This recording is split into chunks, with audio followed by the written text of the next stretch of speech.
Bismillahirrahmanirrahim. Assalamualaikum warahmatullahi wabarakatuh. Jadi kembali lagi bersama saya. Saya akan mempresentasikan PowerPoint saya, yaitu mata kuliah filsafat yang berjudul Konsep Dasar Perkembangan Moral. Namun sebelum itu saya memperkenalkan diri saya terlebih dahulu. Perkenalkan, nama saya Baryun Arif Munandar dengan NIM 2003015000051, kelas PJKRA Fakultas Ilmu Keolahragaan Universitas Negeri Makassar. Jadi yang pertama, studi perkembangan moral. Studi perkembangan moral adalah sebuah proses kajian yang membahas persoalan bagaimana dan melalui proses apa manusia belajar atau mengembangkan moral dan etika. Berbagai kajian menunjukkan bahwa studi perkembangan moral merupakan persoalan yang rumit dan sulit untuk dipahami. Dikatakan sulit karena sedemikian kompleks ruang lingkup masalahnya, selain memang masih terdapat perbedaan panduan antara aliran dalam memenuhi isu moral.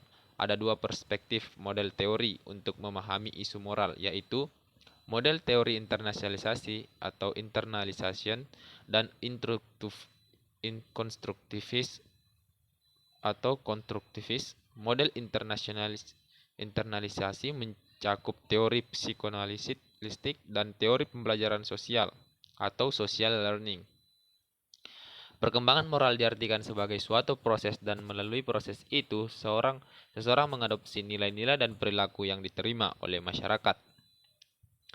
Dari Bandura 1977, McGuire dan Thomas tahun 1973-76. Pada dasarnya, seseorang yang secara konsisten menginternalisasi norma dipandang sebagai seseorang yang bermoral.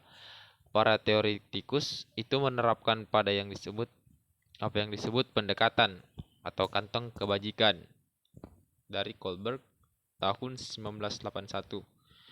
Teori ini dipercaya bahwa seseorang mencontoh perilaku orang lain sebagai model atau tauladan yang dinilai baik dan memiliki sifat-sifat tertentu, atau yang menunjukkan perilaku landasan nilai yang diharapkan.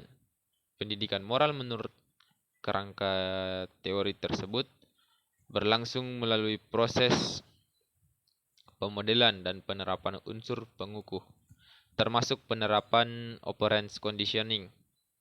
Operant conditioning adalah pemberian unsur pengukuh menyusul terjadinya respon yang diinginkan terhadap stimulus yang disampaikan. Proses itu dilakukan berulang-ulang sehingga makin erat hubungan perilaku sebagai respon terhadap stimulus. Aliran konstruktivitas percaya bahwa perkembangan kognitif berkaitan erat dengan perkembangan moral. Pemahaman moral secara logis dibentuk dan dikembangkan melalui tahap-tahap pertumbuhan, sementara pertimbangan moral merupakan pondasi bagi keberfungsian moral. Perkembangan moral kognitif didasarkan pada tiga hal pokok, yaitu yang pertama, apa yang dipandang baik dan fair. Yang kedua, apa alasan untuk berbuat baik. Dan yang ketiga, apa perspektif budaya yang melandasi perbuatan itu. Yang pertama, perkembangan moral Piaget. Sebagai orang pertama yang mempelajari pertimbangan moral dari sebuah pendekatan kognitif moral, Piaget tahun 1932 merumuskan sebuah model dan teori yang menekankan perkembangan kognitif pada anak-anak. Piaget mengidentifikasi dua kategori besar perkembangan moral, yaitu yang pertama tahap heteronomi moralitas dari aturan memaksa, dan tahap otonomi moralitas dari aturan rasional. Piaget tahun 1932. Pada tahap heteronormi, seseorang melandaskan pertimbangan moral kepada kepatuhan searah, yaitu kepada penguasa seperti orang tua, orang dewasa, dan peraturan yang sudah mapan. Yang kedua, perkembangan moral Kohlberg. Lawrence Kohlberg tahun 1981 dalam kegiatan penelitiannya di Universitas Yale dan Universitas Harvard mengembangkan lebih kognitif teori Piaget, dan selama 30 tahun ia mencoba mengkaji bagaimana orang belajar dan mengembangkan moralitas. Kohlberg mengembangkan teori pentahapan moral dari Piaget dengan menyatakan bahwa perkembangan moral mengikuti satu pola dan bersifat universal, mengikuti 6 urutan pentahapan, yaitu diorganisasi sebagai berikut. Yang pertama, tahap prakonvensional terdiri atas Tahap ke-1 yaitu tahap kepatuhan karena takut pada hukuman. Tahap yang kedua yaitu mematuhi aturan untuk kepentingan sendiri karena yang lain berbuat demikian. Yang kedua, konvensional, terdiri atas tahap ketiga, ditandai dengan perilaku baik sebagai bentuk reaksi sesuai dengan harapan orang dewasa. Tahap keempat, anak secara sadar mempertahankan sistem sosial, tugas untuk keteraturan sosial dan keteraturan masyarakat. Yang ketiga, pasca konvensional, terdiri atas tahap kelima, anak melakukan kontrak sosial dengan lingkungan sosialnya. Tahap keenam, perilaku anak didasarkan pada etika universal yang konsisten.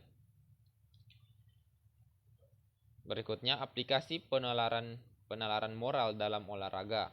Isu sentral yang sering terjadi dalam kegiatan olahraga adalah banyaknya pelanggaran yang dilakukan oleh pelatih maupun masyarakat luas. Perilaku tersebut ada yang sudah direncanakan sebelumnya, ada yang spontan karena tidak dapat mengendalikan emosinya.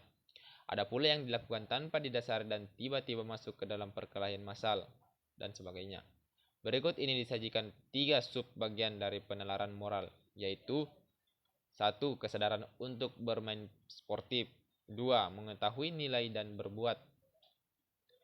3. Implikasi dalam praktik. Ketiga sub-bagian ini akan dijelaskan sebagai berikut. Yang 1. Kesadaran untuk bermain sportif. Berpikir tentang siapa yang terbaik untuk dilakukan untuk mengapa disebut baik. Proses tersebut disebut penalaran moral atau moral rasional. Dalam proses ini diberlakukan hukum moral serta alasan dibalik pembuatan keputusan ditinjau dari nilai moral. Prosesnya berlangsung secara sistematis berkenaan dengan evaluasi terhadap suatu objek dengan menerapkan nilai-nilai yang menjadi rujukan. Yang kedua, mengetahui nilai dan berbuat. Thomas Likons dalam berkaryanya Education for Efficiency menjelaskan bahwa seseorang harus memiliki kualitas pengetahuan moral, perasaan moral, dan tindakan moral. Ketiga komponen ini penting untuk mengembangkan watak yang baik. Pada komponen pengetahuan moral, terdapat unsur lain yakni kesadaran moral, pengetahuan tentang nilai moral, perhitungan ke depan, pertimbangan moral, pembuatan keputusan. Yang ketiga, implikasi dalam praktik. Sampai di sini muncul pertanyaan pokok terkait dengan ketiga faktor di atas.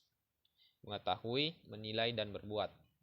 Bagaimana penerapan ketiga faktor tersebut dalam situasi olahraga?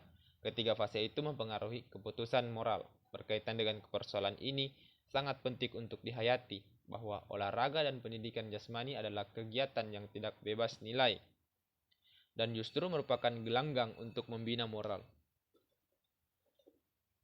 Dari rangkuman, ada 2 perspektif model teori untuk memahami isu moral, yaitu model teori internasionalisasi atau internalization dan konstruktivitis atau konstruktivis. Model internasionalisasi mencakup teori psikoanalitik dan teori pembelajaran sosial atau social learning. Merumuskan sebuah model dan teori yang menekankan perkembangan kognitif pada anak-anak. Plaget mengidentifikasi 2 kategori besar perkembangan moral, yaitu yang pertama, tahap heteronomi moralitas dari aturan memaksa dan tahap otonomi moralitas dari aturan rasional.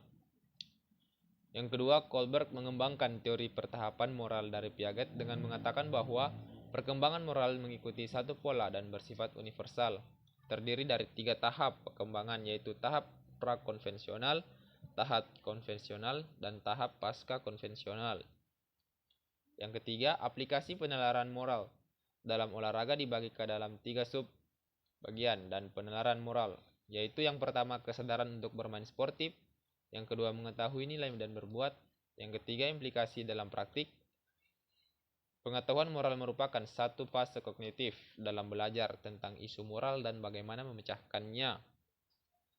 Mungkin itu tadi dari rangkumannya, dan saya akhiri dengan ucapan terima kasih.